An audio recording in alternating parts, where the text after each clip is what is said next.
Assalamualaikum warahmatullahi wabarakatuh. Waalaikumsalam warahmatullahi wabarakatuh. Kami dari kelompok 1 akan mempresentasikan tentang silabus.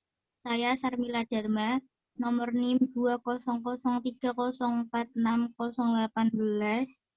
Saya Asa Maulaya Ayah Diani dengan nomor NIM 20030464016. Yang pertama yaitu pengertian silabus. Silabus dapat didefinisikan sebagai garis besar, ringkasan atau pokok-pokok isi materi atau pelajaran. Istilah silabus digunakan untuk menyebut suatu produk pengembangan kurikulum berupa penjajaran lebih lanjut dari standar kompetensi atau SK dan kompetensi dasar atau KD yang ingin dicapai dan pokok-pokok serta uraian materi yang perlu dipelajari siswa dalam rangka pencapaian standar kompetensi dan kompetensi dasar. Selanjutnya yaitu pengertian silabus menurut para ahli. Menurut Winata Putra, kegiatan yang dilakukan untuk menginisiasi, memfasilitasi, dan meningkatkan intensitas dan kualitas belajar pada diri siswa. Yang kedua, dari Sanjaya, merupakan suatu sistem yang kompleks yang keberhasilannya dapat dilihat dari dua aspek, yakni aspek produk dan aspek proses. Yang ketiga yaitu Yulailawati, seperangkat rencana dan pelaksanaan pengaturan pembelajaran dan penilaian yang dibuat untuk sistem yang mengandung semua komponen memiliki hubungan dengan tujuan menguasai kompetensi dasar. Yang terakhir, dari Salim, menurut Salim, silabus adalah menjelaskan bahwa silabus adalah garis besar, ringkasan, abstrak, atau poin utama dari isi materi atau pembelajaran.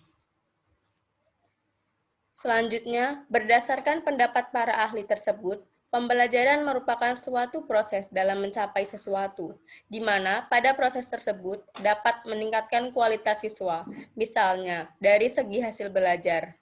Dalam proses pembelajaran, seseorang guru harus memiliki silabus, karena tanpa adanya silabus, proses pembelajaran tidak akan berjalan dengan sistematis.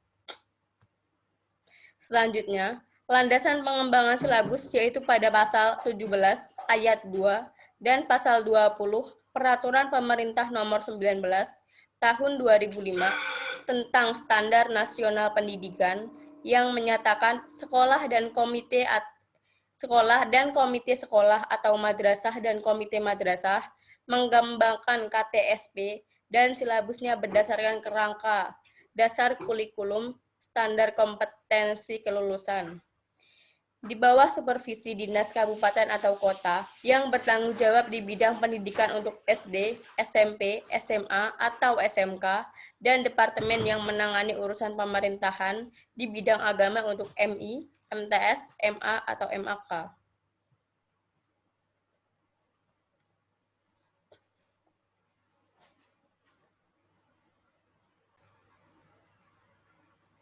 Tujuan silabus sebagai pedoman pengembangan perangkat pembelajaran lebih lanjut mulai dari perencanaan, pengelolaan kegiatan, pembelajaran, dan pengembangan penilaian.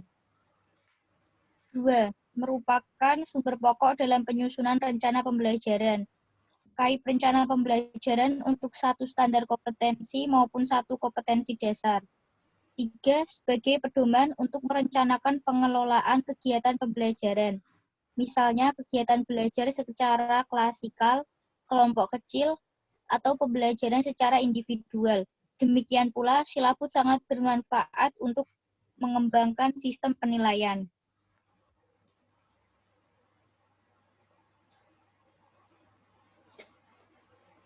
Isi silabus. 1. Identitas mata pelajaran. 2. Identitas sekolah meliputi nama satuan pendidikan dan kelas. 3. Kompetensi inti. 4. Kompetensi dasar. 5. Tema atau khusus SD, MI, SDLB, atau paket A, dan lain-lain. 5. Materi pokok, memuat fakta, konsep, prinsip, dan prosedur yang relevan. dan ditulis dalam bentuk butir-butir sesuai dengan rumusan indikator pencapaian kompetensi. 6. Pembelajaran, yaitu kegiatan yang dilakukan oleh pendidik dan peserta didik untuk mencapai kompetensi yang diharapkan. 7. Penilaian merupakan proses pengumpulan dan pengelolaan informasi untuk menentukan pencapaian hasil belajar. 8. Alokasi waktu. 9. Sumber belajar dapat berupa buku, media cetak, dan elektronik, alam sekitar, atau sumber belajar lain yang relevan.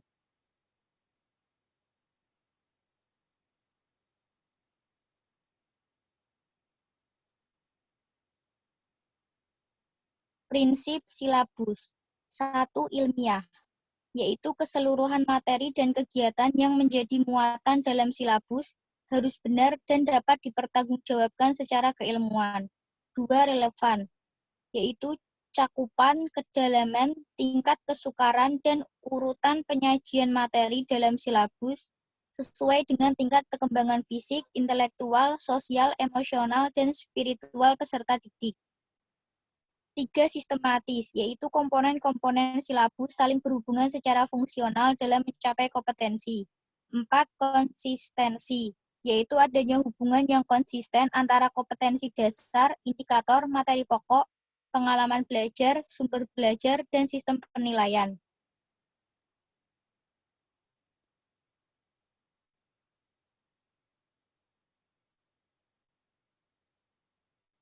6. Kecukupan, yaitu cakupan indikator materi pokok, pengalaman belajar, sumber belajar, dan sistem penilaian cukup untuk menunjang pencapaian kompetensi dasar.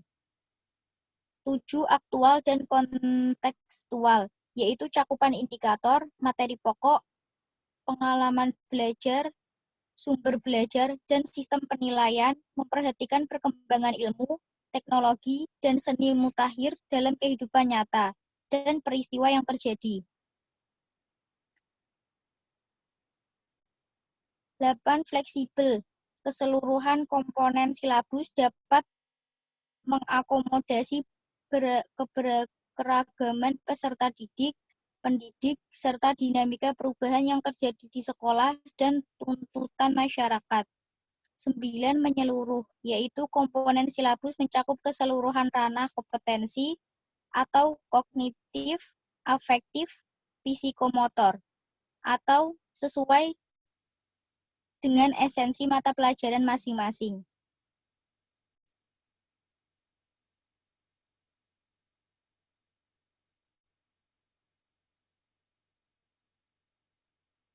Kesimpulan, desain pembelajaran merupakan sebuah rancangan atau proses pembelajaran kebutuhan dan tujuan belajar, serta sebuah sistem penyampaian sehingga menjadi acuan dalam pelaksanaannya untuk menciptakan sebuah pembelajaran yang efektif dan efisien, agar dapat mempermudah peserta didik dalam menerima dan memahami pelajaran yang disampaikan. Desain pembelajaran juga merupakan sebuah praktek penyusun media teknologi komunikasi dan misi untuk membantu agar dapat terjadi transfer pengetahuan secara sistematis antara guru dan peserta didik. Adapun komponen utama dalam desain pembelajaran yaitu tujuan pembelajaran, analisis pembelajaran, strategi pembelajaran, dan penilaian pembelajaran atau evaluasi. Untuk tercapainya sebuah kompetisi yang baik, seorang guru harus mampu dan merancang sebuah desain pembelajaran.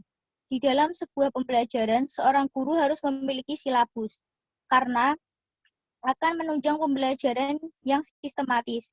Salah satu persiapan yang harus dipenuhi seorang guru sebelum memulai pembelajaran yaitu RPP, Rencana Pelaksanaan Pembelajaran, di mana RPP merupakan persiapan tertulis seorang guru. Baik, terima kasih. Sekian presentasi kami. Mohon maaf jika ada salah dalam penulisan atau salah-salah kata. Wassalamualaikum warahmatullahi wabarakatuh. Waalaikumsalam warahmatullahi wabarakatuh.